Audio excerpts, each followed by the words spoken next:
السلام عليكم ورحمة الله وبركاته، وأهلا وسهلا بكم في قناتي، قناة كوكب النباتات، القناة المهتمة بزراعة الأسطح والبلكونات وجميع معلومات عن الأشجار والأزهار وجميع النباتات. واليوم لسه بنكمل في مجموعة الأسمدة العضوية المبتكرة المجانية، والنهاردة معانا سماد قش الأرز، وده سماد خفيف وفي نفس الوقت مفعوله قوي جدا مفعوله قوي جدا بالنسبة للمزروعات الخفيفة. يعني مثلا عندنا شتلات ضعيفة، مثلا مش شتلات قوية، في شتلات اللي هي زي الورد وزي الشتلات اللي لسه عمرها شهر او اقل من شهر، ممكن نحط لها سماد قش الرز. ولو جينا نتكلم عن سماد قش الرز، ده سماد من الطبيعة، وقش الرز ده بيمكث في الارض حوالي من 4 اشهر، يعني حوالي 120 يوم. بياخد معظم الصفات اللي موجودة في التربة السمراء للأرض الزراعية، جميع العناصر ان احنا محتاجينها ان هي تروح للنبات. هو الرز بياخدها كلها من الأرض وبيكتسبها لوحده. ولما بياخد العناصر دي، القش نفسه بتاع الرز على مدار 120 يوم بيخزن العناصر دي موجودة جواه من جوه.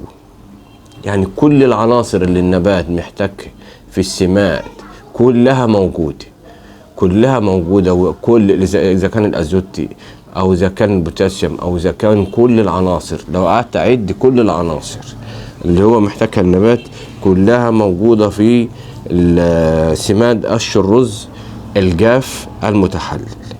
وزي حضرتكم ما انتم شايفين، احنا بنجيب القش الرز، وده موجود في كل مكان ومجاني، يعني ولا بتشاري ولا حاجة، هنلاقيه في أي مكان.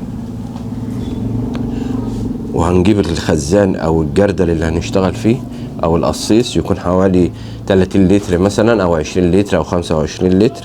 وهنجيب القش اللي هو الجاف المتحلل، يكون بقاله فترة طالع من الأرض الزراعية ويكون جاف جدا. وبنبدأ إن احنا دلوقتي هنجيب خصل وندكها على بعضها كده، بحيث ان هي الجردل او الخزان او القصيص ياخد كمية على بعضها كبير. وهنحاول نحط عليها حتة تقل كده برضو، عشان القش بيبقى لسه ما شربش المية، ولسه ما تقولش تحت. زي ما انا حاطط كده، حطيت زلطة كده او حجر، وبعدين بنفتح المية طبعا من الخرطوم، ونشوف هنملى بقى الجردل على الاخر. ماشي. وهنسيب بقى حوالي 3 أيام ل5 أيام الجردل ده، وهنغطيه طبعا. اللي بيحصل بقى ان الجردل ده بعد ما بنحط له الميه، القش بيتفاعل مع الميه ويطلع كل الاصباغ وكل العناصر الغذائيه الموجوده المتخزنه في القش من ساعه ما اتخلصنا منه من الزراعه او اتخلصنا من الرز منه. ماشي. بكل العناصر الموجودة فيه بتبدأ بقى تطلع، تلاقي قشات الرز بدأت تشرب مية، والعناصر اللي فيها تحل وتطلع في المية، ويبقى الاستفادة منها واجبة بقى علينا بقى دلوقتي. هناخد منها طبعا زي ما انت حضراتكم شايفين كده، بنبدأ نملي. ولازم التقل ده لابد منه عشان نكبس، عشان ده طبعا السماد بعد ما تعمل. ماشي. ونغطي عليه ونحط التقل لفترة حوالي من 5 أيام، 3 أيام 5 أيام. وكل ما القش يشرب شوية مية والخزان يقل في المية، لازم نزودها تاني، لازم نزودها. زي ما انتم شايفين كده، لون السماد زي لون الذهب بالظبط، مية تلاقيها ذهبي. ماشي. ده سماد خفيف، يتحط للورد، يتحط للشتاء البسيطة، يتحط للجرجير، يتحط للفجل. ماشي. يتحط للخضروات، للخيار، لكل المزروعات اللي هي الخفيفة في الحر الشديد. يعني ده يعتبر سماد الحر الشديد. ده مهما تكون درجة الحرارة، زي ما حضراتكم شايفين، سماد معتدل متعادل العناصر، قوي. ده مش زي الازوتي اللي هو من فضلات الحمام والحاجات دي. لا، ده معتدل، يعني سماد خفيف ما يتخافش منه. هناخد منه زي ما حضراتكم شايفين، وهنخف برضه على 5 أضعاف أو 3 أضعاف، لأن السماد ده غير الأزوت طبعا. ده سماد خفيف صيفي، اتحط في الحر الشديد وما نخافش منه، اتحط للشتاء للضعيف. زي ما حضراتكم شايف لونه شكل الذهب، ماشي صافي، يا دوبك فيه خلاصة الأغذية والعناصر الموجودة في القش. وطبعا سماد قش الأرز المتحلل للجاف ده سماد بسيط ورخيص ومعتدل وما بتخافش منه على أي حاجة نهائيا. يعني ده بتاع الحرارة المرتفعة، ده يروي ويشبع ويغذي النبات من النباتات البسيطة لحد النباتات القوية زي الأشجار وزي الخيار وزي كل الشتل الكبيرة، حتى كل الأشجار اللي هي الشجيرات الصغيرة، كله بروي منه. زي حضرتكم انتوا شايفين، مفيش أحسن من كده سماد، بسم الله ما شاء الله. وأهم حاجة إنه مجانا وببلاش وموجود، ماشي. أهم حاجة بعد ما نخلص هناخد منه مثلا لتر، هناخد منه 2 وهنخفهم على 3 أضعاف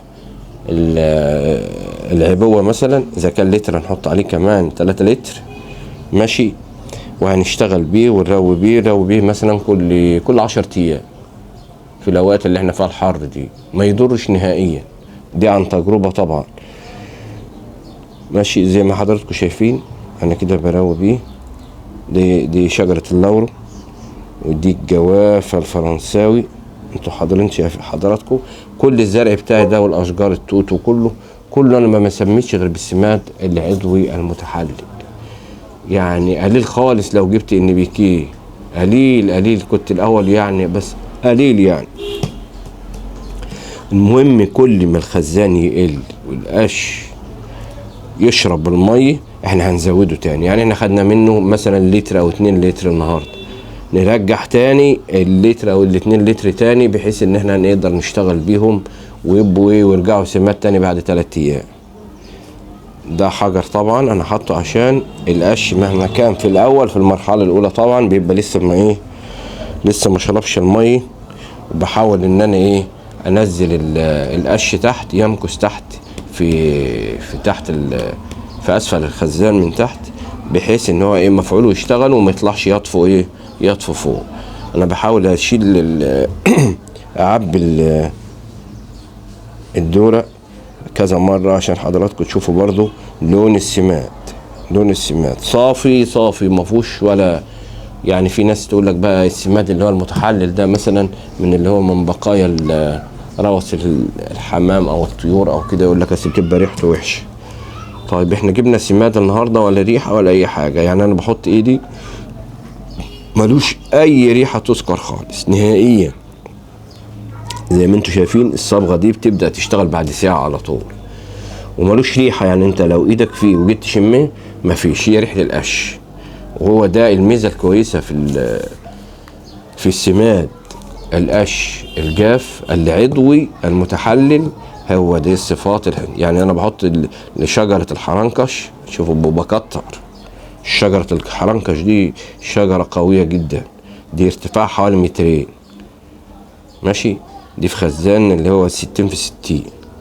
الشجره دي قويه جدا ووراها قوي، بدها على طول سماد متنوع ما بين الازوتي اللي هو من بقايا الحمام والحاجات دي، وما بين قش الرز، سماد قش الرز الجاف المتحلل. ويا ريت كل المهتمين بالزراعه، كل المتابعين في القناه، انا بحاول اجيب لكم برضو اسمده ما بتكلفش، مجموعه الاسمده اللي احنا بدانا نشتغل فيها برضو، ماشي. واولهم السماد القوي العضوي اللي هو القوي، اللي هو السماد الازوتي اللي هو روث الحمام، زبل الحمام وبقايا الفواكه والمحاصيل برضو ابتديت بيهم. ودي المجموعة التانية من الأسمدة العضوية، ودي المجموعة التانية. وإن شاء الله هيبقى فيه برضو مجموعة تانية، هيبقى إن شاء الله بعد كده في سماد أوراق بنجر السكر، وده سماد قوي برضو إن شاء الله هيبقى موجود معانا برضو في الفترة الجاية. بس احنا بنجيب الحاجة ايه اول باول برضو، واحدة واحدة كده زي ما انتوا شايفين. انا كل ما باخد منه ينقص تحس ان هو القش بيشرب عشان يتفاعل في بعضه، بيشرب المية تاني. شايف يا دوبك يعني ده بعد ما فيش بعد ساعة واحدة من التصنيع لونه زي ما انتوا شايفين، لونه بيتغير على طول. وده قش نضيف، يعني ده قش يعني جه من الغيط تركن في مكان لحد ما جف خالص. يعني ده القش ده نضيف، ولا متعص تراب ولا متعص حاجه، بس دي الصبغات اللي بيكتسبها من الارض الزراعيه. دي العناصر اللي بتتخزن في بقايا الزرع، هي دي العناصر دي.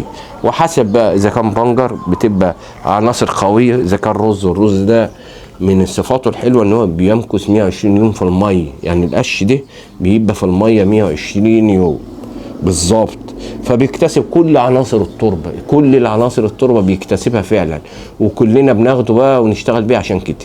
يعني شوف بقى القش اللي احنا شايفينه ده بيتنه حوالي 120 يوم، فكلنا بنبقى مبسوطين طبعا بالسماد ده طبعا، لانه ظروفه بتبقى حلوه في الارض. ويا ريت اكون بقدر اوصلكم المعلومه الصحيحه، وبجتهد ان انا اجيب لكم الحاجه الفوائد المظبوطه للاسمده العضويه اللي هي المتحلله الجافه. وان شاء الله في الايام الجايه هيبقى فيه اسمده تانية عضويه برضو جميله جدا ومش مكلفه خالص. واللي يا ريت الكل اللي يخش جديد يتفرج على حلقاتنا اللي فاتت، فيديوهاتنا، ويشترك ويعمل لايك. ودي حاجه طبعا ما بتخسرش حد، بس دي بتدعم القناه للاستمرار. والحمد لله. وبكده نكون وصلنا لاخر الحلقه، والسلام عليكم ورحمه الله وبركاته.